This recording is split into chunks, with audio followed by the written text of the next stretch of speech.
Inihele ako ng mga aircon po. Anyway po, God is good po. Amen. Thank you po sa pagdating nyo sa birthday ko ngayon. Kakain po tayo ng Word of God. Amen. Sino pong ready nang kumain ng salita ng Diyos?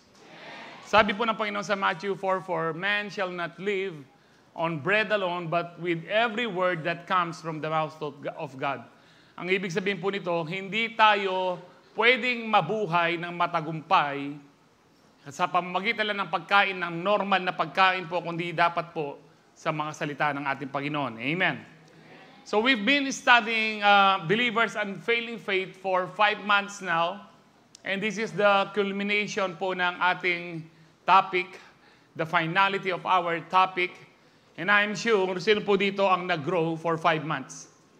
Amen. Something is wrong kung sa loob po ng 5 buwan, wala pa rin pong pagbabago sa atin. Something is wrong. Definitely wrong. Dapat po may nababago po sa atin.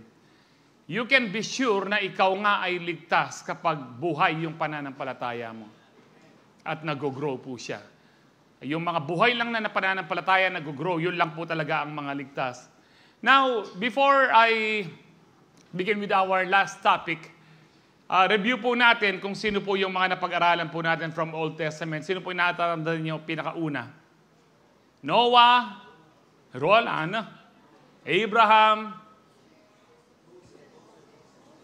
tapos ni Abraham, Moses kagad, Joseph, then Moses, tapos Joshua and Caleb. And then, yung mga second month, sino po? Yung iba, maglalawin ako kayong kain. Si Gideon, no? May kodigo po ako dito. Si Gideon, sino pa? Si David, si Jehoshaphat, Nehemiah. Still remember them? And then, the third month, si Esther, Job, Daniel, Shadrach, Meshach, Abednego. And yung sa New Testament, si John the Baptist, centurion, woman with the blood issue, si Jairus, a Canaanite woman.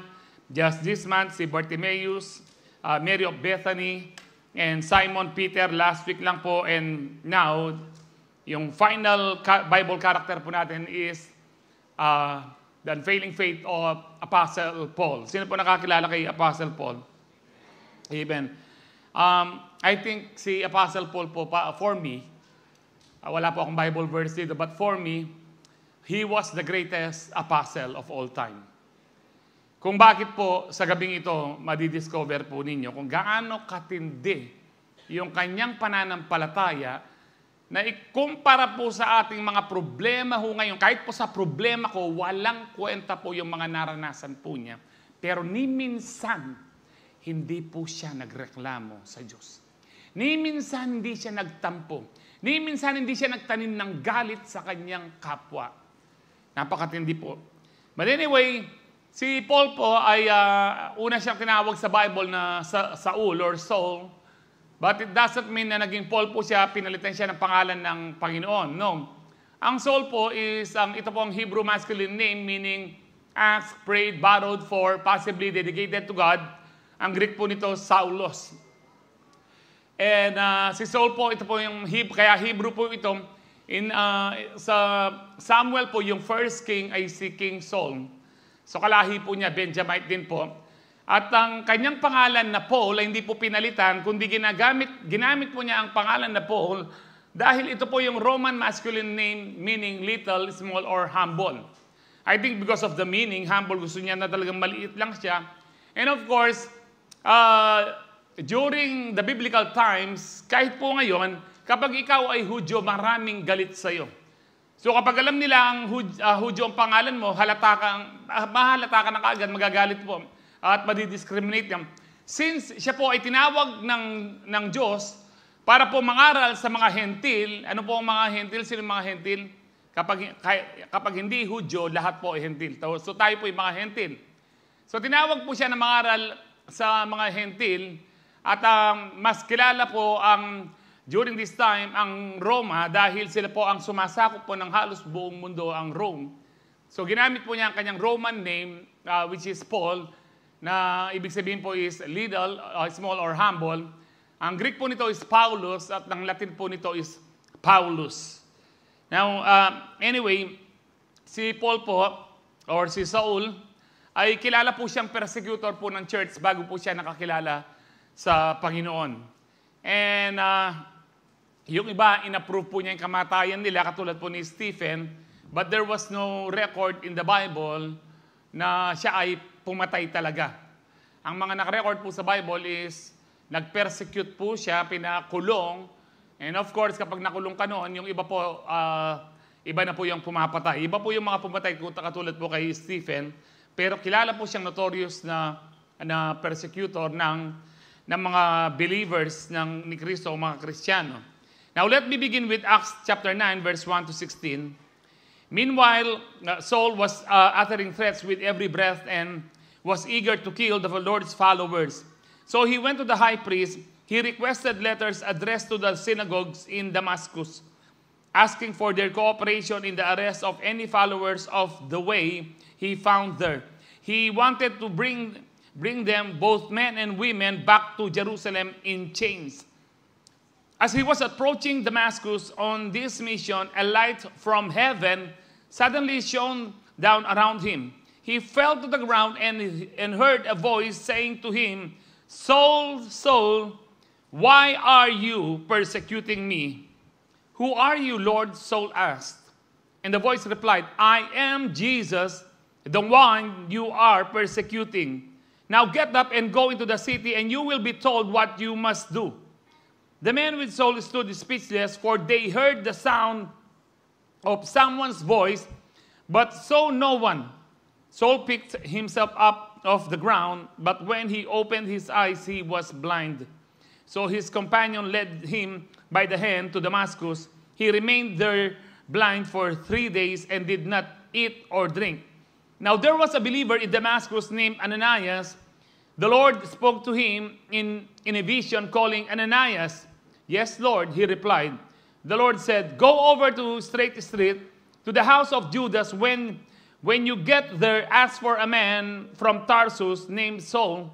He is praying to me right now. I have shown him a vision of a man named Ananias coming in and laying hands on him so he can see again." "But Lord," exclaimed Ananias, "I've heard many people talk about the terrible things this man has done to the believers in Jerusalem. And he is authorized by the leading priests to arrest everyone who calls upon your name." But the Lord said, "Go, for Saul is my chosen instrument to take my message to the Gentiles and to kings, as well as to the people of Israel. And I will show him how much he must suffer for my name's sake." Let's pray. Heavenly Father, we just want to thank you, Lord, for the whole day, even for the whole past days, 1 week, Lord, na binless mo po kami, iningatan, pinagpala, Panginoon. And tonight, Lord, we're gathered here, first of all, to worship you, to adore you, to praise you, to glorify you, and to thank you for your faithfulness and goodness to us. Once again, Father, we ask you to bless the word that we are about to receive. Panginoon, we allow your Holy Spirit. Holy Spirit, you are free to move to each and every individual. Lord, tulungan mo po kami na maunawaan po namin ang iyong salita. Let there be fresh revelations, O God. Reveal Jesus to us, Holy Spirit, as we listen to your word. Father, in the name of Jesus, I declare healing, deliverance, and salvation be upon your people tonight as we believe and receive your word. Let there be signs and wonders, miracles, Lord, as your people receive your word. To you be all the glory, honor, and praise. In Jesus' powerful name we pray. Ang lahat po'y magsabi ng Amen. Palakpakan tayo po'y Lord. Hallelujah. So ito pong unang kwento ho natin, no? Makita po natin ho dito si Saul ay humingi po siya ng permission sa mga leading priests in Jerusalem para po pumunta sa synagogue, magpatulong sa mga taga-synagogue at huliin po ang mga naniniwala kay Kristo na tinatawag po ang kanilang sekta ho noon, tinawag silang sekta na The Way. No, ang word Christian ay nagmula po yan sa Antioch muna. Doon muna po lilitaw yan kung babasahin niyo po ang Book of Acts. But during this time, wala pa po, hindi pa sila ang mga believer, ang tawag sa kanila is the way, followers of Jesus. But as they were approaching Damascus, road to Damascus po ito, nagpakita po ang Lord na bumukas po ang langit na napakaliwanag at ang sabi ng Panginoon, Saul, Saul, why are you persecuting me? Tingnan niyo po ito. Ang sabi ng Panginoon, Saul, Saul, why are you persecuting me? Kapag, alam niyo po, because we are body of Christ, kapag tayo po ay inuusig, hindi po talaga tayong inuusig. Ang sabi po ng Panginoon, people will hate you because of me. Because we are one body. Kaya sabi niya, dito sabi ni Saul, sabi po ni Paul dito, who are you, Lord? And then, alam po natin ang kwento. So, nabulag siya, linit na lang po siya sa Damascus ng kanyang mga kasama. Narinig po nila yung boses, nakita po nila liwanag, pero hindi po nila naintindihan. Si Pablo lang po ang nakaintindi po nito. But anyway, during that 3 days, nagpe-pray po si Saul sa Panginoon. At nagpakita ng vision po ang Panginoon na merong darating na tao na Ananias ang pangalan, na nakita po natin at sabi po ng Lord kay Ananias, pumunta ka doon kasi pinakita kita kay Saul na ikaw ang magpipray sa kanya para siya ay makakita at siya ay aking gagamitin. Natakot po si Ananias, Lord kanya, ang sabi niya ho dito, Lord, exclaimed Ananias, nagulat po. Lord, narinig ko na kung paano pina-persecute nung mga terrible things na ginawa ng taong ito sa mga anak mo sa Jerusalem. Ay, alam niyo po, ang Panginoon, Old Testament to New Testament, hindi po nagbago ang Panginoon. Jesus was the same yesterday, today, and forever. Kaya nga po, ang sagot niya dito, hindi niya sinagot si Ananias, parang si Gideon, Lord, mahina ako, kulilat ang aking go to the strength that I have given you. Dito sabi ng Panginoon, hindi niya sinagot si Ananias, go for Saul is my chosen instrument. Ang sabi po niya dyan, to take my message, sabi niya, chosen instrument, to take my message to the Gentiles and to kings, as well as to the people of Israel. So parang, tatlo pong group of people lang inassign po ng Lord. Pero actually, inuna po ni Pablo ang mga Hudyo dito.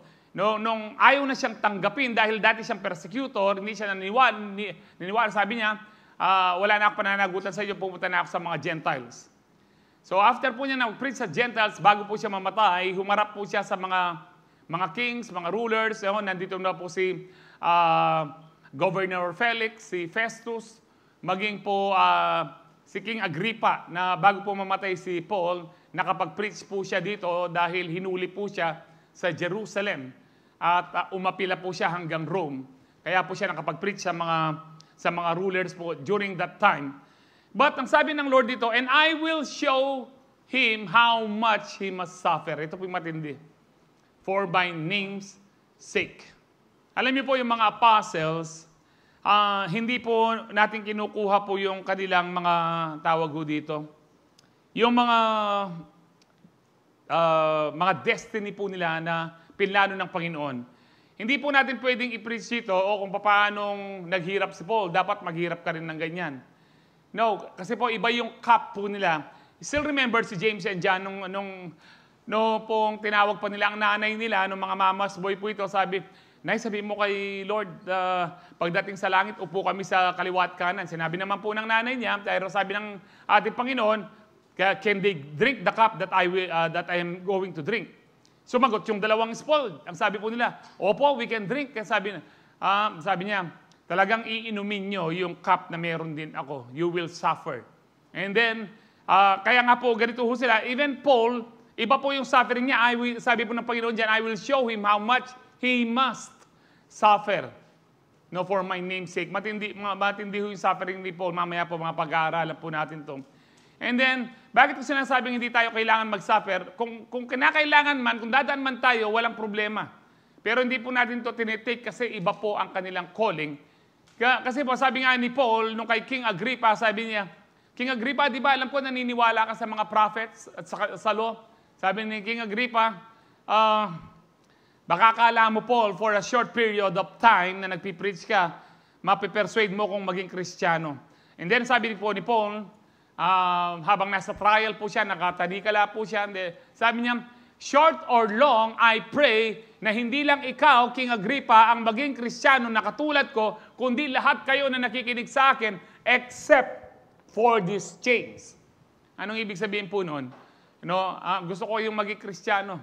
Dahil masarap maging Kristiyano, tunay kang ligtas, pero hindi dapat nakatanikala. Hindi katulad ng aking Alam po ni Paul na magsasuffer po siya para kay Lord. And that is why, alam niyo po, nung pinag-aaralan ko po ito, there are so many things po na pwede nating malaman na tayo matuto sa buhay po ni Apostle Paul. But we will concentrate again. 3 points, these are already enough for us. Na talagang mamangha po tayo, hindi lang mamangha, kundi talagang ma-challenge po ang ating pananampalataya na maging katulad po natin yung pananampalataya po ni Paul.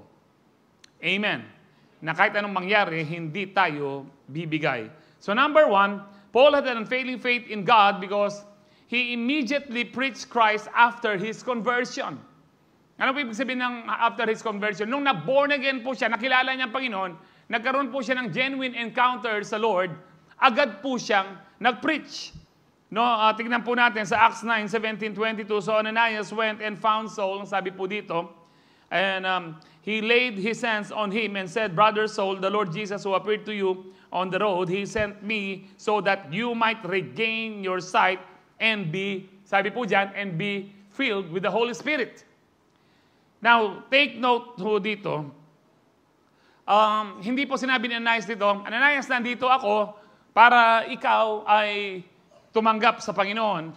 Kasi po may mga tayo, yung wala pong masama ho dito, yung sino po sa inyo ang tumanggap sa Panginoon na merong nag-lead sa iyo, repeat after me. Yung pong, Lord, patawarin niyo po ako sa aking kasalanan, magmula po ngayon, kayo na ang aking Panginoon at tagapagligtas. There's nothing wrong with that. But bakit hindi linid sa sinner's prayer ni Ananias, si Paul muna, bago siya i-fill ng Holy Spirit, bago po siya pagalingin? It is because nung na-encounter na ni Paul, kaya sabi ni Paul kay Lord, Lord, who are you? Meron na siyang naramdaman niya na ito ang tunay na Diyos. And then sabi po, kay Ananias, for 3 days, he was praying to God. Ibig sabihin po, nagkaroon na po ng relasyon si mismong Paul, siya na po ang nag-declare na Jesus is Lord. Because paano ka talaga maligtas is not to be led by someone in a sinner's prayer, but to declare that Jesus is Lord with your mouth and believe in your heart that God raised Him from the dead. Nasaan po yun? Sa Romans 10:9.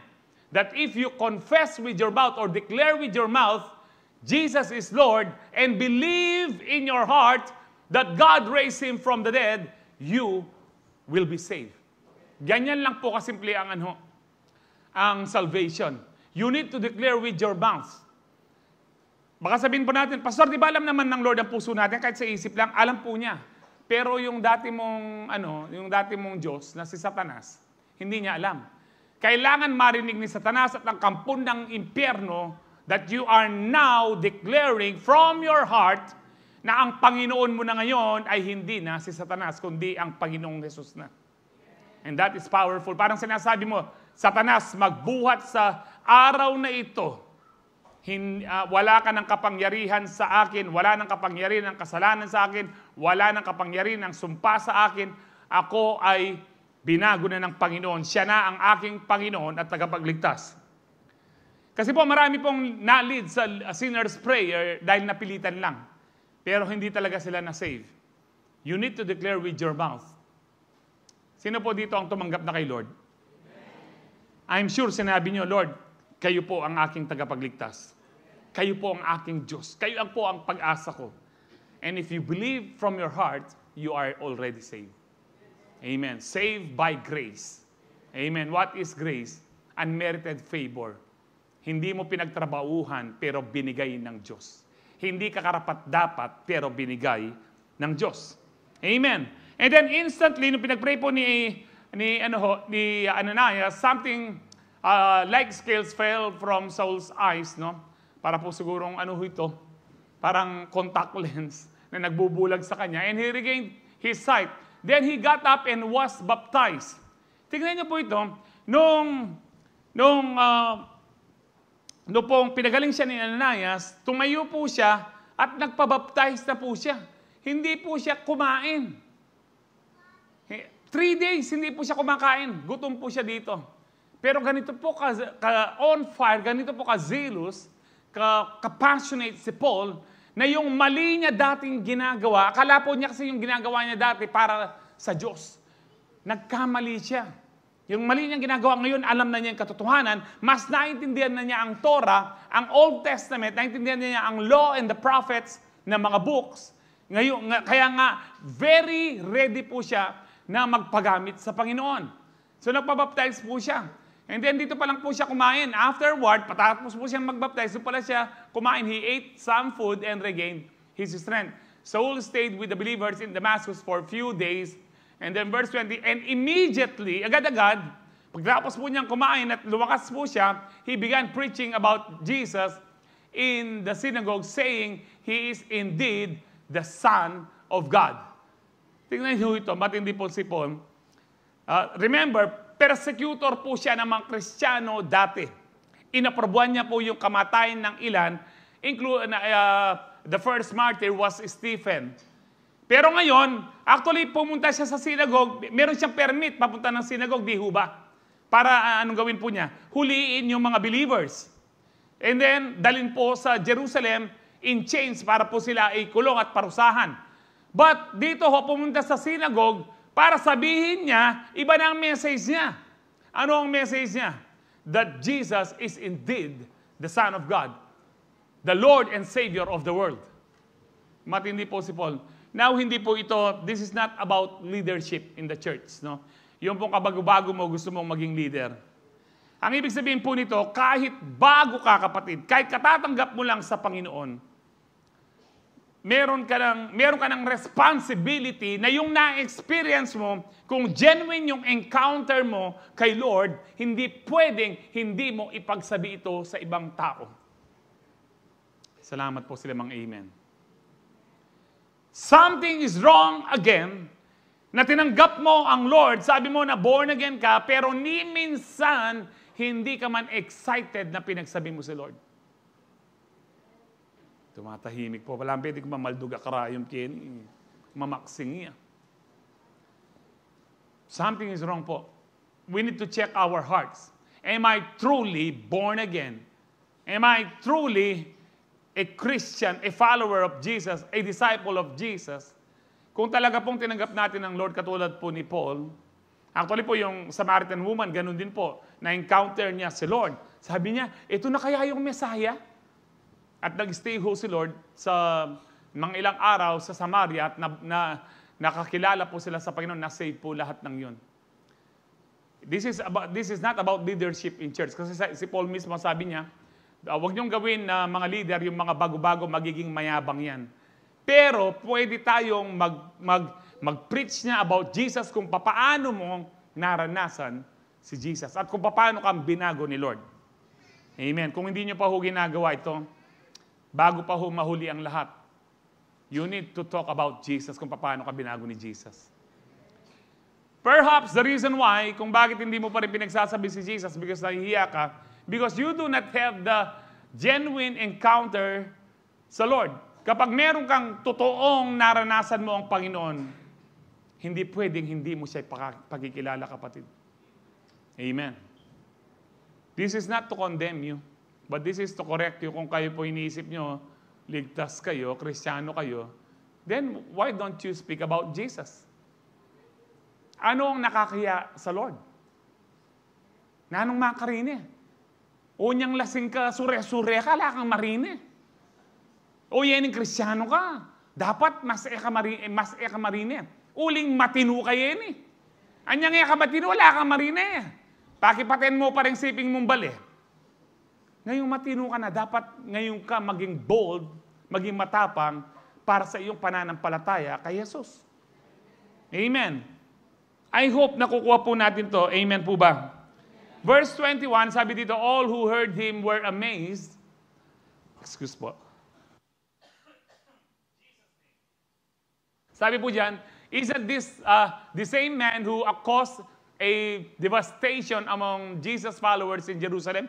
Hindi ba ito yung nag-cause ng havoc, ng terrible things sa mga Kristiyano in Jerusalem? Sabi po ng mga Hudyo dito, they asked, and didn't he come here to arrest them and take them in chains to the leading priest? So alam nila yung purpose ni Paul. I think mga synagogue rulers po ito. Nabalitaan na po nila. Pero anong po ginawa po ni Paul? Saul's preaching, sabi po dyan, became more and more powerful. Actually po, dapat po si Paul, mahiya po siya dito, di ba? Yung pong, dati mong pine-persecute, meron ka pang inaprubahan na ipapatay yung ibang Kristiyano, tapos ikaw ngayon mismo, sinasabi mo na tama pala itong mga Kristiyanong ito, na sinasamba nila si Jesus. Sila pala yung tama, itong hawak natin na Genesis, Exodus, Leviticus, hanggang Malakay, sinuguro sinasabi ni Paul, it's all about Jesus. No, kaya kinu-question po siya, pero si Paul, lalo siyang naging more powerful kahit pinersecute po siya. So siya na po ang pinepersecute ngayon. And then sabi diyan, and the Jews in Damascus couldn't refute his proofs. Sabi diyan that Jesus was indeed the Messiah. Now, bakit hindi po, sabi diyan, hindi po nila mapasinungalingan o hindi po nila makita ng mali sa preaching ni Paul about Jesus, that Jesus was the Messiah. Alam niyo po, si Paul po ay nag-aral po kay Gamaliel patungkol po sa Torah hanggang po sa Malakay. Ang Torah po, ito po yung first books of the Bible or Pentateuch, ang tinatawag po, Genesis, Exodus, Leviticus, Numbers, Deuteronomy, hanggang Book of Malakay, no? Yan po ay 39 books. Kabisado po ni Paul yan. Mas ngayon ho, naunawaan. Alam niyo po, kung wala pong revelation si Paul about Jesus, kung wala po tayong New Testament, walang New Covenant, hindi natin maunawaan na yung palang, ang sabi po ng Hebrews, na ang Old Testament, it is just the shadow of the coming Jesus. Anino lang po ng ating Panginoon. Ngayon, kaya nga hindi pa ma-refute, magaling po si Paul. Nag-aaral siya kay Gamaliel. Kapag nag-aaral kay Gamaliel, para ka pong nag-aaral ngayon sa Harvardian University. Mayaman po si Paul. No, mga Pharisee po ang kanilang mga family at sila po ay kilala sa Jerusalem, sa Israel. In fact, kilala po siya. Kaya nga po dito, hindi po nila makitaan ng mali yung preaching ni Paul. No, na si Jesus nga was the Messiah. Now, sa ating pong mga Kristiyano, kapag tinanong tayo kung anong ibig sabihin ng born again, dapat ma-explain po natin. Hindi ko nga alam eh. Basta narinig ko lang, basta born again. Alam niyo po kung marami kayong mga tanong, sa susunod na po na DEP or Discovery Education Program, mag-enroll po kayo. Libre lang po ito. Before in our time, nung bata po kami, nung youth po ako, nag-aaral po kami ng Discovery Education Program, may bayad. Graduation, may bayad, pero lahat libre, pati pagkain. Noon po may bayad, hanggang pagkain may bayad. Ngayon po lahat libre. Nasa sa atin na lang kung bibigyan natin ng panahon ng pag-aaral. You need to discover more about Jesus. You need to discover more about the purpose of the Lord in your life. Your purpose here on earth, not to be rich and famous, but to make Jesus known around the world. Amen. Kaya nga, alam niyo po, pag tinanong din na si Jesus ba talaga ang Lord and Savior, dapat maano po natin to, masagot natin. Pota, iglesia namong Felix Manalo, tugi ko karela na tawya di Kristo. Napakaraming verse, it's overwhelming that Jesus is God. Overwhelming that Jesus is the Creator. Malalaman niyo po yan sa Discovery Education Program. No? Siya ay Diyos na nagkatawang tao. We agree sa ibang reliyon na sinasabi nilang tao siya, pero hindi lang siya tao, kundi Diyos siya na nagkatawang tao. Para siya ay mamatay sa krus. Paano mong papatayin kung siya'y bababa ng Diyos? Paano mong ipapako yung Diyos, yung Espiritu? Kailangan siya maging tao para pagbayaran niya ang mga kasalanan natin. Amen. Kailangan po na masagot po natin ito. This doctrine is just basic para hindi po natin masagot. What is salvation? What is born again? Who is Jesus Christ? Siya ba talaga yung Savior?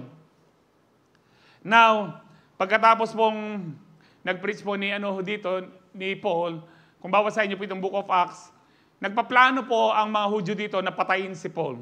Siya naman ang gusto nilang patayin.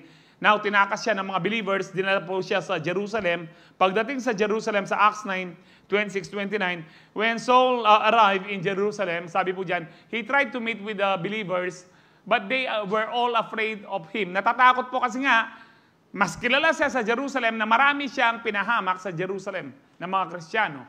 They did not believe he had truly become a believer. Now, tinulungan siya ni Barnabas. Then Barnabas brought him to the apostles and told them how Saul had seen the Lord on the way to Damascus and how the Lord had spoken to Saul. So si Barnabas na po nagkwento yung kanyang genuine encounter sa road to Damascus. And then, ang sabi diyan, he also told them, sinabi daw ni Barnabas sa mga apostle, that Saul had preached boldly in the name of Jesus in Damascus. So with these two testimony na binigay po ni Barnabas, verse 28, ang sabi po diyan, so Saul stayed with the apostles. So tinanggap na po siya ng mga apostles in Jerusalem and went all around Jerusalem. Na dati, umiikot po siya sa Jerusalem para po parusahan, ikulong ang mga Kristiyano, and then ngayon, went all around Jerusalem with them, preaching boldly in the name of the Lord. He debated with some Greek-speaking Jews, but they tried to murder him. Bakit gusto niyang patayin? Kasi dati kamong ikang makamatay ka rin Kristiyano. Ikang magparakap, ikaw ang nagpapahuli sa mga Kristiyano. Pero ngayon, ikaw na ang nagpipreach sa Diyos ng mga Kristiyano. Kaya gusto po siya, dapat, sabi nga sa inyo, dapat nahihiya si Paul dito. Pero bakit hindi siya nahihiya na dati siyang persecutor ng church, ng Christian church, ng mga Kristiyano, ng mga believers, followers of Jesus Christ? Bakit hindi po siya nahihiya? Kasi sabi po niya sa Romans 1:16, I am not ashamed of the gospel. Sabi ho dyan, no? Because it is what? The power of God that brings salvation to everyone who believes, first to the Jew, then to the Gentiles. Kung nalaman niya, ito yung kapangyarihan. It's not by obeying the law na para ikaw ay maligtas. Yung kapangyarihan is you need to believe the gospel. You need to receive Jesus as your Lord and Savior. Kung ito yung kapangyarihan ng Diyos para magligtas, bakit ko ikahihiya? Yung dati nga, mali ako, sabi niya, hindi ko kinahihiya. Yung dati kong buhay, hindi ko kinahihiya. Lalo kung dapat hindi kahihiya ito. I am not ashamed of the gospel. Dahil ito ang tunay na kaligtasan ng mga tao na maniniwala. So unfailing faith is being bold to share, ang sabi po diyan, the good news about Christ to everyone. Kung meron ka talagang tunay na pananampalataya that is unfailing, magiging matapang ka na ipahayag si Kristo. Tell the world of His love. Amen. Number 2, Paul had an unfailing faith in God because he considered everything he had as lost to gain Christ. Kinonsidera po niya, ang tawag po sa consider, itinuring niya ng lahat ng meron niya at ang lahat ng credentials niya, pinag-aralan niya, kayamanan niya, lahi niya, itinuring niyang bali, walang kwenta na. Na wala nang value sa kanya. No? Just to gain Christ. Tingnan po natin ito. Sinabi niya po ito sa Philippians chapter 3, 1-14. Mahaba po siya pero napakaganda po ng mga sinabi po ni Paul dito. Further, my brothers and sisters, rejoice in the Lord. It is no trouble for me to write the same things to you again. Walang problema sa akin na paulit-ulit yung aking mensahe. Alam niyo po, hindi po problema na inuulit-ulit mo yung testimony mo about Jesus. Kaya ako po, inuulit-ulit ko yung testimony ko kung paano po ako binubuhay ng Lord hanggang ngayon. For almost 18 years na ako'y nagda-dialysis, alam ko po, mabuti ang Diyos. Kung bakit po ako buhay hanggang ngayon, it is because of God's grace. Kailangan ulit-ulitin po natin. Amen po ba?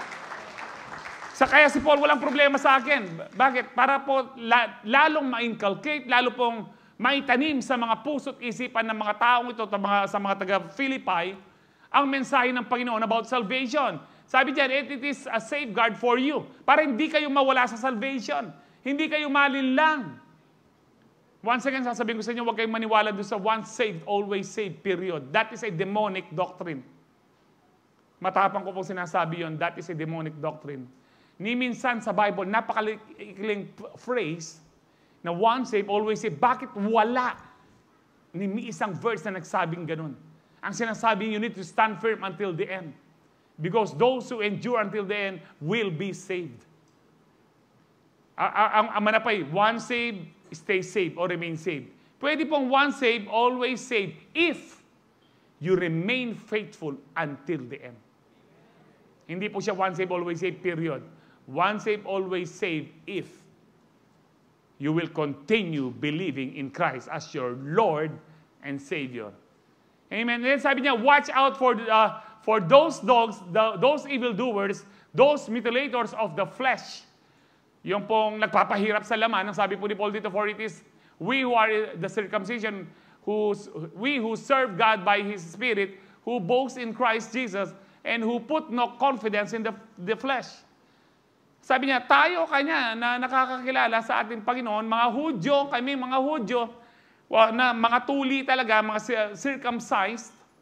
No, kasi ito po talaga yung pinipilit na may mga Judaizers po kasi noon, especially sa book of Galatians, makikita niyo po ito. Ang mga Judaizers, ito po yung mga religion na naniniwala kay Kristo na ikaw ay maliligtas, but at the same time, para ikaw ay talagang fully saved, you need to fulfill the law, especially circumcision. Ang hirap po kaya nun, because these Jews, na panahon po nila, hindi po katulad ni Abraham, tinuli si Abraham, 99 years old, napakahirap. Talaga pong man of faith siya. Pero itong mga pinanganak na, sila po ay tinuli on the 8th day. Sabi ng Bible, sabi po ng Lord, kailangan ang batang lalaki tuluyin siya sa pang-8 araw. Alam niyo po bakit pang-8 araw? This was 1,000 years ago na isinulat. Wala pang medicine na ano nun. Dahil ang sabi po ng mga medical expert, kapag tinuli mo yung batang lalaki on the 8th day, hindi po siya madugo. Sabihin niyo po sa akin na hindi po galing sa Diyos ang Bible. Saan po? Nag-Google po si Moses para malaman po niya yon. Sinabi po ng Diyos. Buhay po ang Diyos po natin. Totoo pong salita ng Diyos po ito.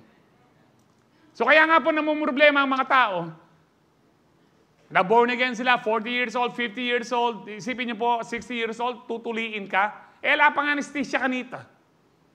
Ano? Batakan niya pa. Naalala ko po yung movie po ni Dolphy tsaka ni Babalo, alam niyo po yun? Na walang tumalab yung sa ano ni Babalo dahil matanda na. Hanggang kumuha na po ng grinder. Pagkatapos pong ginrind, sabi niya, wala nang babarasuin kanya, sabog-sabog na. But anyway, ito po yung, sabi ni Paul, we do not put our confidence in the flesh. Na kami tuli, na gumagawa tayo ng mabuti, under the law, sinusunod natin. We put no confidence in the flesh. Though I myself have reasons for such confidence kanya. No, mas marami ako pwedeng ipagmalaki sa aking mga gawa. Sabi po ni Paul, if someone else thinks they have reasons to put confidence in the flesh, I have more. Kung meron marami silang mabuting gawa, hindi lang sila tuloy, ako mas marami, sabi po ni Paul. And then dito na po siya nag-enumerate, circumcised on the 8th day.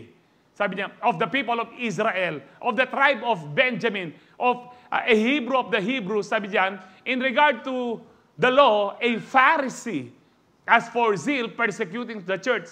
Ibig sabihin ni Paul dito, hindi ko lang sinunod yung batas, hinigitan ko pa, pinersecute ko pa yung church, yung mga Kristiyano.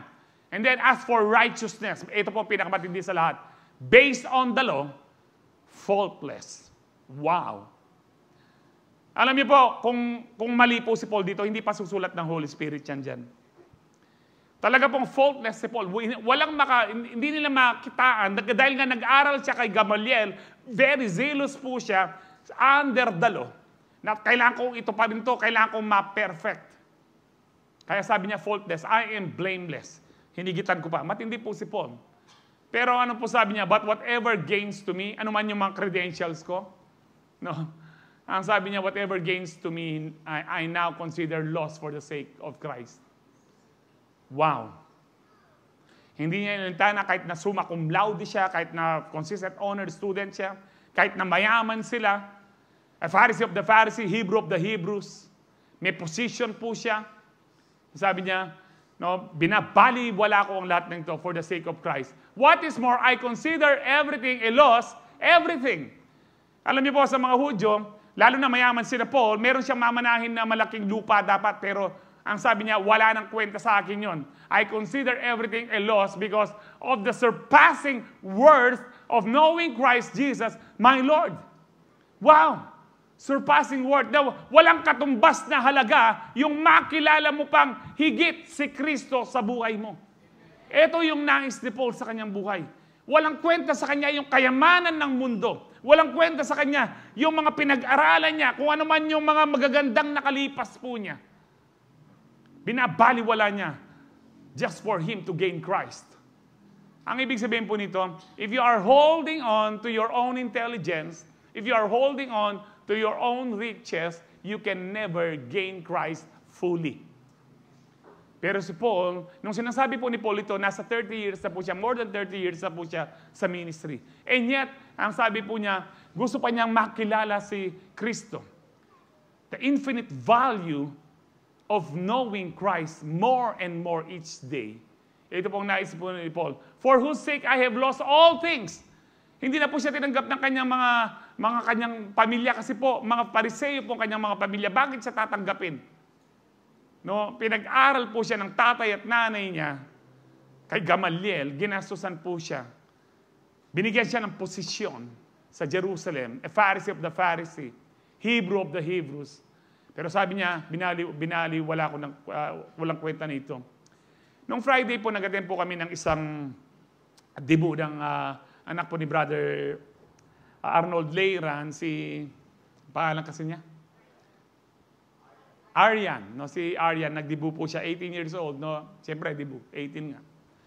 Now, ang ganda po ng testimony ng bata, isa sa hindi ko makalimutan sa event na yon, last Friday, ay yung pong, dahil tinuturo daw natin sa church dito that we should not compromise, bad company corrupts good character. Yung mga kaibigan niya, sinabihan niya kung anong tama, sa AU po siya nag-aaral, magbuhat po noon, iniwan siya ng mga kaibigan niya.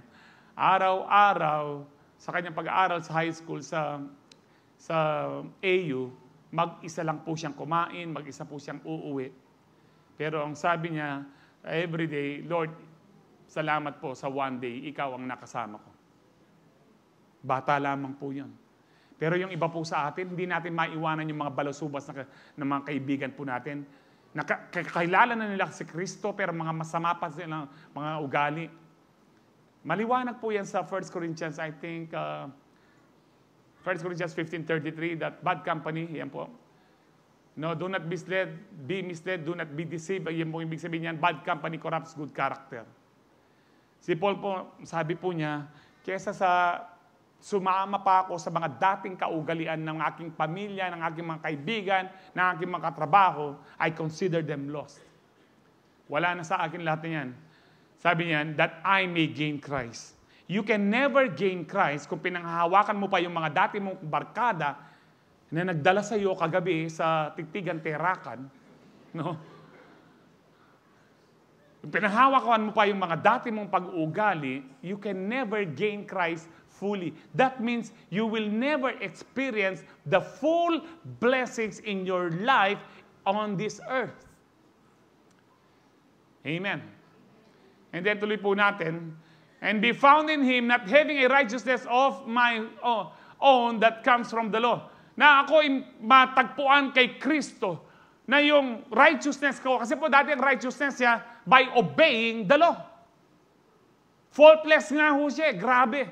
By obeying the law. Pero ngayon, may righteousness, ang sabi po niya, it's not from the law, but that which is through faith in Christ, the righteousness that comes from God on the basis of faith. Did you know that you are righteous because of Jesus? Ang sabi po ng 2 Corinthians 5:21, He who had no sin No? He made Jesus Christ, our Father, to be sin for us. So that in Him, through Jesus Christ, we might become the righteousness of God. Kakilakilabot po yung sinabi po ni Paul na yan. Na pwede po natin palang sabihin, i-declare, no? Yung inawit natin kanina, I know who I am. Alam niyo ho ba kung sino tayo? We are the righteousness of God. No, ang hirap po mag-amen. Talaga po kasi po, it is so good to be true. But this is truly, truly true. Kahit na mali-mali na po ang grammar ko na redundant na yung pinagsasabi ko dito. Kasi po talaga pong, this is so amazing. We can never be righteous sa mga pagbigay po natin kahit ilang milyon pa yan, pagtulong po natin, without Jesus in our lives. Amen. Kaya si Paul, hindi na yung righteousness ko na nakabase sa law, but based on my faith in Jesus Christ. Not on the works of the law. Ang sabi po niya, and then tuloy po natin, I want to know Christ. Hindi ba niya kilala si Kristo? Ang sinasabi niya dito, mas gusto ko pa siya makilala. Yes, to know the power of His resurrection. What about His resurrection? Because alam niyo po, yung resurrection power na yon nasa sa atin. Kailangan mas malaman po natin that this resurrection power is the same power that resurrected Christ from the dead. Kung ang buong pwersa ng darkness, ang buong pwersa ng impyerno, nakalukob po sa tomb ni Jesus para hindi lang siya mag-resurrect. Pero on the third day, nung sinabi po niyang magre-resurrect ako, sumabog ang impyerno. Walang nakapagpigil. Yung resurrection po ni Jesus is more powerful nung kinreate po ng Diyos ang mundo at ang langit. Because during creation, walang puwersa, walang evil spirits na kumukontra. But during the death of Jesus Christ for 3 days, kumpleto na po ang puwersa ng demonyo. Pero kahit kumpleto po sila, hindi po sila nanalo sa liwanag. Automatic po pag may liwanag, automatic pong umaalis ang dilim. Nakakita na ho ba kayo ngayong gabi, nauwi kayo, buksan nyo yung ilaw nyo sa kwarto, sa bahay ninyo, tapos hindi umalis yung dilim, kailangan nyo pang paalisin. Oy, dalumdom, dilim, umalis ka na, binuksan ko na yung ilaw. Ay, nga pala kanya. Automatic kapag nagbukas ka ng kahit na maliit na ilaw lang, umaalis ang dilim. Because Jesus is the light of the world. And we are the light of the world through Jesus Christ. Because of Jesus. Amen. Kaya sabi ni Paul, I want to know Christ. Yes, to know the power of His resurrection. That means po, we have this authority, we have this power na ma-overcome po natin ang lahat ng mga demonyo. Ma-overcome po natin lahat ng tukso. Ma-overcome po natin ang lahat ng kasalanan. Ma-overcome po natin ang lahat ng mga problema. Because you have this resurrection power inside of you. And sabi po dyan, and participation in His sufferings, becoming like Him in His death, and so somehow attaining to the resurrection from the dead. Verse 12, sabi dyan, not that I have already obtained all this or have already arrived at my goal. Hindi ko sinasabing na perfect ko na ito, natapos ko na. No? Hindi ko sinasabing natapos ko na lahat. But, sabi po ni Paul dito, I press on to take hold of that for which Christ Jesus took hold of me. Ano po yun? Verse 13. Sabi niya, brothers and sisters, I do not consider myself yet to have taken hold of it, but one thing I do, forgetting what is behind and straining toward what is ahead. I press on toward the goal to win the prize for which God has called me heavenward in Christ Jesus. Alam niyo po, madalas po ginagamit po itong forgetting what is behind kapag New Year. But that is out of context. No? I don't know. For many years, hindi ko po ginamit ang verse na yan to face New Year. That is not saying you need to forget the past years. No. Ano po ang context dyan? Forgetting what is behind. Sabi ni Paul dito, I'm straining toward what is ahead. Kinakalimutan ko na kung ano yung pagkatao ko noon, kung ano yung position ko noon, kung ano yung aking ang tawag ho dito, yung power ko under sa mga Pariseo, kung sino ako, na mayaman kami, kinakalimutan ko lahat, kung ano yung pinag-aralan ko, yung aking dating pagkatao na makasalanan, kinakalimutan ko na yon. Amen. Ito po yung totoong context po niyan. And sabi straining toward what is ahead. Ano po yun? Yung divine purpose ng Lord sa buhay po natin. For I know the plans I have for you, declares the Lord. Jeremiah 29:11. Plans to prosper you and not to harm you. Plans to give you a hope and a future. Ito na po dapat ang tingnan natin. Huwag natin tingnan yung ating mga nakaraan. Kahit ano pa yan, no? Pero alam niyo po, yung nakaraan po natin. Pero yung magagandang ginawa ng Diyos sa mga nakaraan po natin, hindi natin dapat kinakalimutan. Sabi po ng Lord kay Moses, sabihin mo sa mga Israelita, yung ginawa ko sa Egypt, sa Goshen, hinati ko yung dagat, nagpaulan ako ng tinapay, anumang mga milagrong ginawa ko, ikwento nyo sa inyong mga anak, no, habang naglalakad kayo sa daan, habang kayo kumakain, habang kayo nakahiga, bago kayo matulog, pinapakwento po ng Lord ang mga nakaraan na ginawa po ng Diyos. Because, alam niyo po, it really helps somebody kapag ikaw ay, sa akin pong buhay, no? Kapag ako po na-discourage po, dumarating din po ako sa discouragement. Kung minsan po yung parang merong depression na gustong pumunta sa iyo na ang tagal mo nang nasa karamdaman, ang tagal mo na sa dialysis na yan. And then, inaalala ko po lahat ng mga milagro na muntik na ako mamatay. Kailan po, may nagtanong sa akin eh. Sina Brother Elmer yung nag-i-aircon, nung pinapalinis ko po yung aircon ko, sina Brother Lauren, sabi niya, kasi dati po siya nagtatrabaho sa AU, nakita po niya yung mga nagda-dialysis, ilan na po yung nakita po niya, papasok ng okay, ilalabas na po, nakatakip ng kumot, ibig sabihin po, namatay during dialysis. Naranasan niyo ba yung pastor na muntik na kayo? Ako 2 beses na. Yung pong bumababa yung presyo ko, alam niyo po, yung pinakamababang BP ko, 60. Narinig mo yung mga nurse mo, sumisigaw sila, Kuya, huwag kang matulog, labanan mo. Pero wala kang magawa, talagang pumipikit po ang ano ko. Tapos yung, para pong, meron pong dilim na mag-ano na po, and then biglang magiging maliwanag na po. At sabi ko, Lord, ba't di mo ko bigyan ng chance na makapagpaalam sa aking pamilya ko? Yung mga ganun na po yung sinasabi ko. 2 beses po ito nangyari sa dialysis. And then, sabi ko, pero kung meron ka pang, Lord, wala nang magawa itong mga nurse sa akin, kako. Meron ka pang, bigyan mo ko ng lakas ngayon, kako. At bigla pong bumukas ang aking mata at biglang nag-normal ang aking presyon. Alam niyo po, wala po kasing gamot na pampataas ng presyon. No? Pag bumagsak, mas mahirap po. Meron pong pampababa ng presyon. Paano mo itataas yung presyon? Yung pag uminom ka ng pababa ng presyon, pinapaluwag po niya yung mga veins mo, yung mga ugat. Kaya kapag bababa ang presyon mo, isisikipan po yun, nung mingsarala. Di lalo kang mete. Pero I thank the Lord, no, naranasan ko na po yung ilang beses na mamatay, but I thank the Lord na naaalala ko po ang lahat ng ito. No, during kapag para pong inaatake ka po ng diablo, tulad po ngayon, no? O ilang birthday mo na yan. No? Sabi nga yung nagdidibo si Arian, nung palang pinanganak na ito, magda-dialysis na ako, kako. No? So, sing edad po ng dialysis ko yung batang nagdibo. Nung last Friday. But God is good. We need to forget kung ano po yung mga nagawa natin kasalanan in the past. Do not hold on sa ating mga katalinuhan na pinag-aralan natin in the past. Do not hold on kung anong klaseng pagkatao ka, kahit pa anak ka ni Mayor, anak ka pa ni Poncio Pilato, anak ka pa ni Duterte. Wag mo pong panghawakan yan para mag-gain mo si Kristo. And then, tuloy po natin, sabi niya, I press toward the goal. Ano pong goal po natin ngayon? No? To glorify Jesus in our lives. To finish the race. Amen. Amen.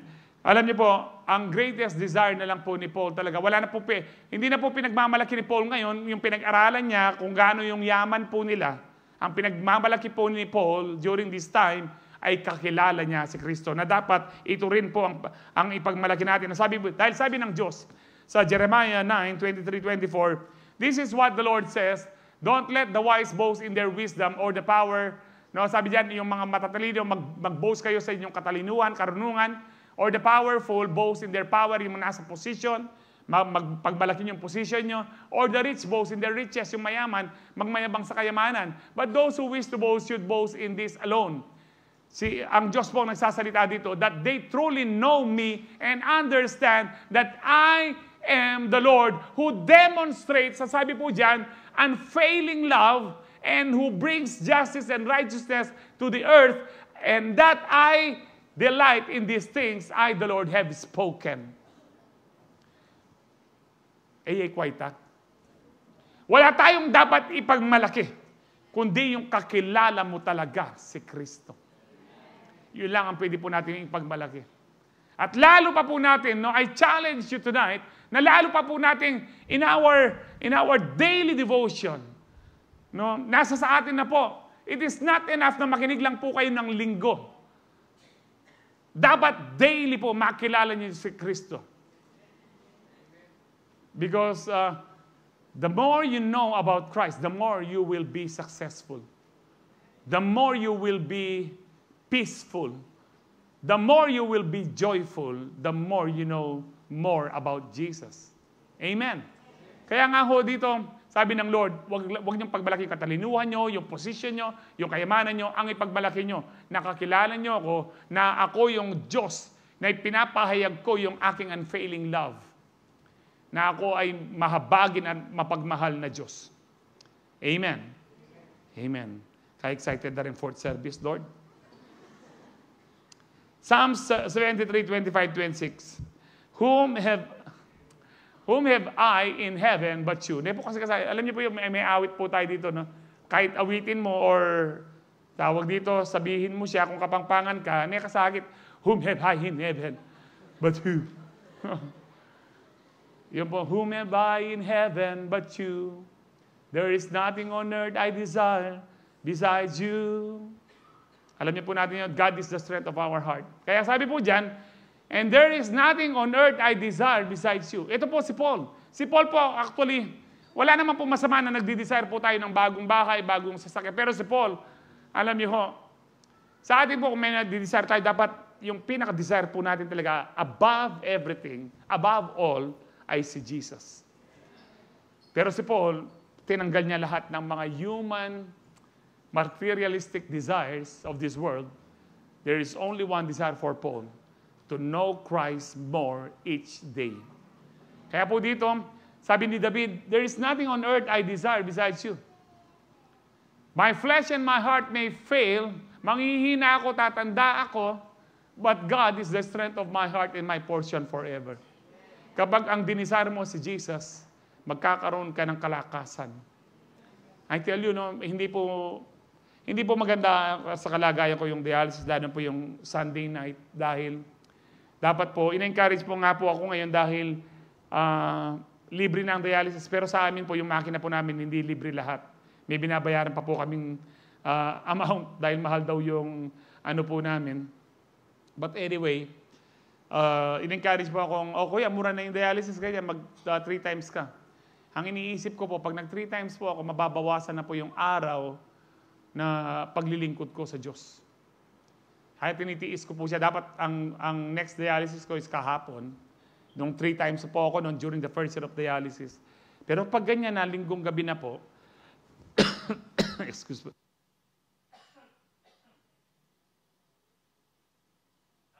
Pinaglalabanan ko po. Umaga pa lang paggising ko, pinaglalabanan ko na, sinasabi ko po, I can do all things through Christ. Lord, ikaw ang kalakasan ko, ikaw ang kagalingan ko. Alam ko, makakapag-preach pa ako sa gabing ito. Pwede kayong pakaiping, nung karinita man kayong aircon kini. May kakarimla na ako gulot. Anyway, total malapit na po tayong magtapos, mga 1 oras na lang po. No? Si Lord po talaga ang kalakasan ko po. Wala na pong iba. And that is why I've learned na yung po talagang desire ko is to serve God sa buong buhay ko natitira pa. To serve God. Salamat po sa Lord, binigyan niya ako ng bagong sasakyan. Yung bahay po namin, bayad na. No? Nabigyan ko na po yung misis ko ng titulo, pwede ko nang sabihin ngayon, yung aking may bahay. Hindi lang po siya may bahay, may lupa pa. God is good po. Napakabuti po ng Lord. The more na, ito po natagpuan napagtanto ko sa aking buhay Kristiyano, the more you desire about Jesus, the more na be-bless ka ng Lord. Hindi na kinokontra ng Diablo. Bakit? Gusto ng Diablo na ma-entice ka sa mga worldly things. Pero kapag tunay kang Kristiyano, kahit buhusan ka pa ng milyon-milyon, kahit pabigyan ka ng milyon-milyon ng Panginoon, i-allow po niya yun, i-allow din ng Diablo na hindi na siya kokontra, hindi ka nabibitaw sa Panginoon. Alam mo na ang purpose ng buhay mo.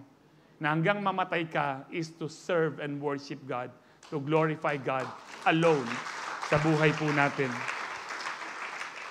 So if we truly have an unfailing faith, our greatest desire should be to know more about Jesus. Kung tunay po yung ating pananampalataya, yung desire po natin, Lord, I want to know you more. Lastly po, binigyan na lang akong 5 minutes, pero actually po 30 minutes pa ito. Number 3, Paul had an unfailing faith in God because he fought the good fight, he finished the race, and kept the faith. Dito po, natapos na po ni Paul. Sa 2 Timothy 4:6-7, bago po pugutan ng ulo si Paul sa Rome, ang sabi po niya, for I am already, sumulat po siya kay Timothy ng second letter po, I am already being poured out like a drink offering and the time for my departure is near. Ang kamatayan ko malapit na. Mapupugutan na akong ulo dito. Hindi po mamamatay si Paul dito dahil mahina siya o nanlalambot na po siya. Dahil alam po niya, pupugutan na siya ng ulo. At dahil Romano po siya, dapat ang parusa sa kanya, ipapako sa krus. Pero dahil Roman citizen po siya, born of Tarsus, Sicilia, sa Turkey, natural born citizen po siya na Roman, no, yung karangalan sa mga Rome, kung nagkasala man sila, pugutan lang ng ulo. Minsanan lang na sakit. Then sabi po ni Paul, I have fought the good fight, I have finished the race, I have kept the faith. Gaano po katindi po itong fight po ni Paul, mga battle po ni Paul. Ano paano po sinabi niya sa race? Ang sabi po niya, alam niyo po, nagawa po ni Paul daw because of self-discipline, self-control. Ang sabi po niya sa 1 Corinthians 9:24-27, don't you realize that in a race, everyone runs, but only one person gets the prize?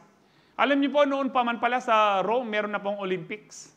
Isa po doon is track and field. Alam niyo ba yung mga nagka-track and field na lahat tumatakbo, pero isa lang yung nananalo? So run. Kayo tumakbo, sabi po ni Paul dito, all athletes are disciplined in their training. Gaano po, alam niyo po, gaano kahaba pa nagtitrain ng mga athletes? Si Manny Pacquiao, sabi po niya, at least 1 year or 1.5 year bago siya lumaban. Isipin niyo po yun, 6 days a week nagpa-practice. And then, 1 day lang po yung pahinga. No, sakto po kasi sabi ng mga medical expert, at least meron kang 1 day in 7 days na magpahinga ka. Eh naku po, magdobli-dobli obra. Ang sikreto po ng pagpapala, yung unahin si Jesus. Yung napag-aralan po natin, yung ano po ni Peter, na magdamag, hindi po sila nakakuha, pero in just 2 minutes, ibinigay po ng Lord yung magdamag po nilang dapat na huli. Higit pa dun sa magdamag. Yung pinaghirapan mong 1 year o ilang taon sa abroad, pwedeng ibigay yan ng Lord sa just 1 day. Because with God, nothing is impossible. Amen. So, maging disiplinado tayo, sabi ni Paul. Lahat ng mga athlete ay, sabi diyan, are disciplined in their training. They do it to win a prize that will fade away. Ginagawa nila sa prize na ano lang po, no, sa just one event, at isang medal lang o isang trophy, but we do it for an eternal prize. Ano po yung eternal prize po natin? Eternal life. Kaya kailangan natin ng self-discipline, ang sabi ni Paul. And then, so I run with the purpose, in every step, I am not just shadow boxing. Hindi ako suntok sa sa hangin lang. I'm not just shadow boxing. Hindi ako suntok sa hangin lang. I discipline my body like an athlete, training it to do what it should. Dinidisiplinahan ko, binubugbog ko itong sarili kong ito. Para itong katawan ko ito. Take note, I discipline my body, not his spirit. Because yung born-again spirit po natin, perfect po yan. Kaya tayo righteous. Because our spirit is perfect, na born-again po yan. Kasi nobody can enter the kingdom of heaven if you are not perfect in the spirit. Kaya yung body, marami pong kasalanan ng body, maraming weakness. Sabi niya, I discipline my body like an athlete training it to do what it should. Ano ba yung dapat na ginagawa ko? Ano ba dapat natin ginagawa? Nagbababad ba sa Netflix? Nagbababad sa Facebook? Dapat i-train mo, ay sobra na to. Dapat pala, meron akong devotion kay Lord. Salamat sa amen. Malungkot lang po Lord and fourth service, ha? Anyway, ariyan kay pamurin ini. Ito po ang salita ng Diyos. Kailangan mong disiplinahin ang sarili mo, kapatid, na meron kang devotion, meron kang prayer time. Dapat regular kang nag-attend ng church, regular kang nag-attend ng CU. O baka yung iba sa inyo, wala pa hong CU. Dapat meron ka ring goal na one day ikaw ay maging forerunner. Salamat po sa ilang amen. And then, ang sabi po dyan, otherwise, I fear that after preaching to others, I myself might be disqualified. Anong ibig sabihin ni Paul dito? Natatakot ako. Si Paul natatakot sa dami po niya ng hinarap. Anong kinakatakutan niya dito? Ma-disqualified siya, mawala ang salvation sa kanya. Na nagpipreach ako ng salvation, ako pala, hindi qualified. That's why I need to train my body. I need to discipline my body. Ano ba yung mga challenges po ni Paul? No, 2 Corinthians 11, 23, 28. Alam ko po, oras na, pero tatapusin ko po ito. Total birthday ko.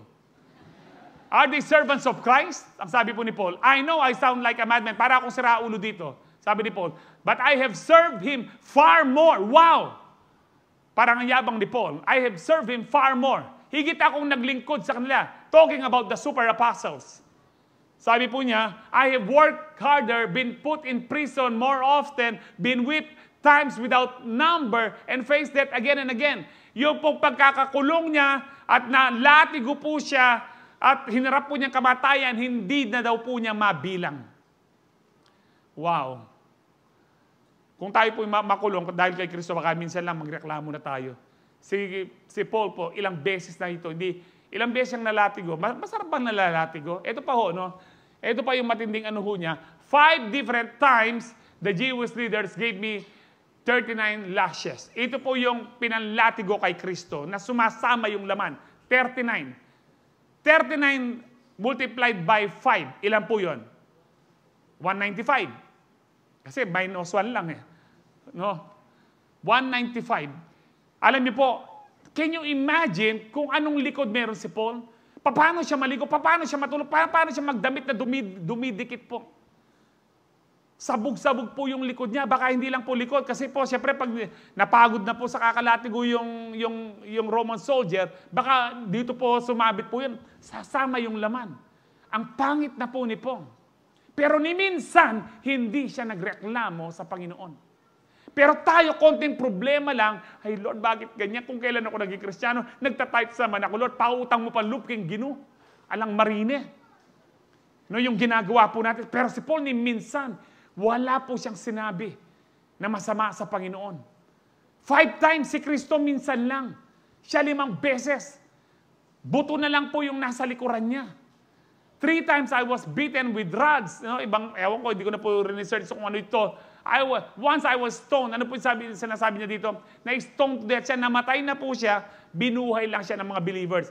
Pagkabuhay niya muli, tingnan niyo po sa Book of Acts, agad siyang nag-preach, hindi siya nagtampo sa mga taong pinagbabato siya. Nag-preach siya uli. And then, ang sabi niya, once I spent whole night and day adrift at sea. 3 times I was shipwrecked. And then, sa 3 times na yun, minsan po, palutang-lutang daw siya sa dagat, araw at gabi.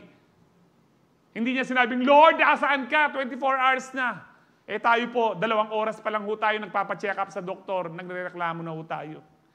2 ilang oras ka pa lang na nilalagnat, nag-ano na ho tayo. Lord, ano naman yung masakit na ini? Si Paul, tingnan niyo po kung gaano katindi ang mga naranasan niya. Kaya sabi ko sa inyo, for me, parang siya po yung talagang the greatest apostle of all time. I have traveled on many long journeys. I have faced danger. Alam niyo po yung long journey nito? From Middle East, some Africa, Asia, Europe. 4 missionary journeys po niya. More than almost 40 years, wala pong eroplano nun. Imagine barko, tapos kamelyo, kabayo, camel, o ano po. Saan kaya sila nagsi-CR nun? Alam niyo po yun? No, yung gaano po hindi na po siya umuwi sa kanyang pamilya. Tinapos po niya yung kanyang missionary journey ng 4 times na ulit-ulit pong umiikot mula Middle East, Europe, Asia, Africa, Europe, pabalik-balik po. Hanggang siya ay pugutan ng ulo. Sabi niya, I have faced danger from rivers, from robbers. I have faced danger from my own people, the Jews, as well from the Gentiles. I have faced danger in the cities, in the deserts, and on the seas. Lagi pong in danger po ang kanyang buhay. And then I have faced danger from men who claim to be believers but are not. Next verse, I have worked hard and long, enduring many sleepless nights. Marami siyang walang tulog. Alam niyo po, kung minsan nagre-reklamo, hindi tayo makatulog. Ako po, no, sa aming mga nagdadialysis, madalas po hindi kami makatulog. At nung bumabagyo po, hindi rin po ako makatulog. Nung nanood po ako ng balita, marami daw hindi nakatulog, wala nang bahay, bubong na lang. Sabi ko, Lord, salamat. Kahit hindi ako nakakatulog, at least nakahiga ako sa masarap na kama. Meron akong bahay. Hindi kami baha. I learned to thank God kahit po napupuyat po ako ng kung minsan po 5 times in a week. Hindi po exaggeration to. Makakatulog na lang po ako ng mahusay po yung Friday night. At saka po yung, kung hindi po 7 o'clock ang ano ko, yung Saturday night. Pero kapag 7 o'clock ang ano po, hindi po ako nakakatulog kasi iniisip ko baka hindi ako magising. Kaya iniisip ko po, hinintay ko lagi yung alarm clock. But anyway, si Paul po, itong matinding ano ho niya, I have been hungry and thirsty and have often gone without food. I have shivered in the cold. Alam mo, tawag ho dito, nag-chill po siya. Naranasan ko na lang po ilang beses na nag-chill sa dialysis. No? Masakit po, para pang mamatay ka na rin ho. Without enough clothing to keep me warm, then besides all this. Sa lahat po ng kahirapan, pain, suffering, ito po yung talagang pinaka-burden po ni Paul. I have the daily burden of my concern for all the churches. Ito yung pinaka-mabigat. I know hindi niyo po maintindihan to. Yung sa churches lang, ako po naintindihan ko kasi po, dahil pastor po ako, senior pastor po ako, walang araw na hindi ko po pinagpe-pray ang church. Walang araw na hindi ko po kayo pinagpe-pray. Ang prayer ko, Lord, sana hindi sila mag-give up, lahat kami ma-rapture. Po si Paul, hindi po niya inalintana yung mga sufferings niya. Mas iniisip po niya yung para sa church. Amo po na.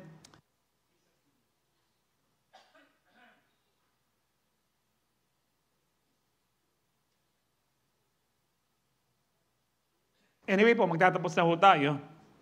Actually, sa Book of Acts po, si Agabus sabi niya, pupugutan ng ulo siya mismo. Ganun po basahin niyo lang po sa Book of Acts. Pero, bago ho tayo magtapos, no, mga ilang verses na lang ho. Acts 20:22-24. And now compelled by the Spirit, sabi po dyan, 22. And now compelled by the Spirit, I am going to Jerusalem not knowing what will happen to me there.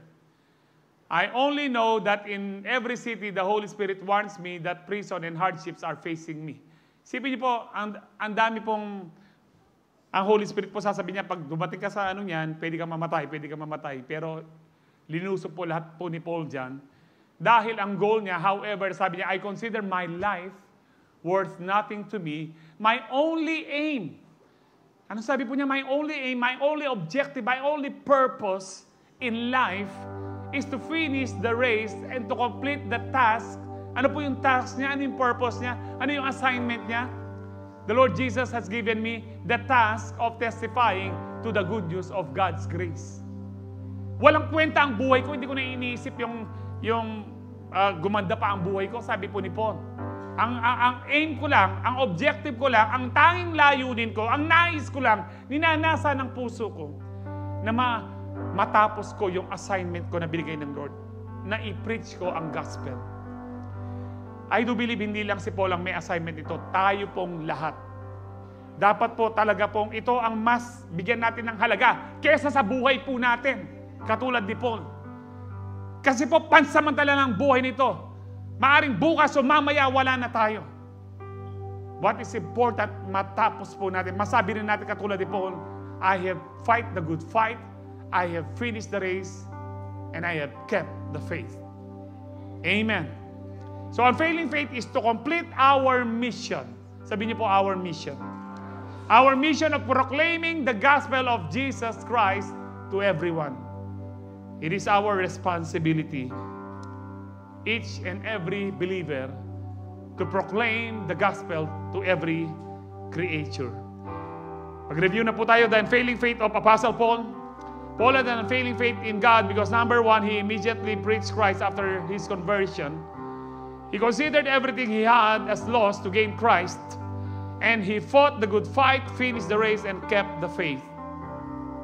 Last verse po, 2 Corinthians 12:7-10. Because of this surpassing great revelation, ano po yung revelation ito? Yung revelation of grace. Yung pong salvation by grace. Sabi po dyan, therefore, in order to keep me from becoming conceited, I was given a thorn in my flesh. Hindi po ito karamdaman. Kasi sabi dyan, a messenger of Satan to torment me. Meron pong mga taong binubuli si Paul na sinasabi, di ba dati ikaw ang nagpapapatay sa mga Kristiyano? Sabi kasi dyan, messenger. May laging message kay Paul.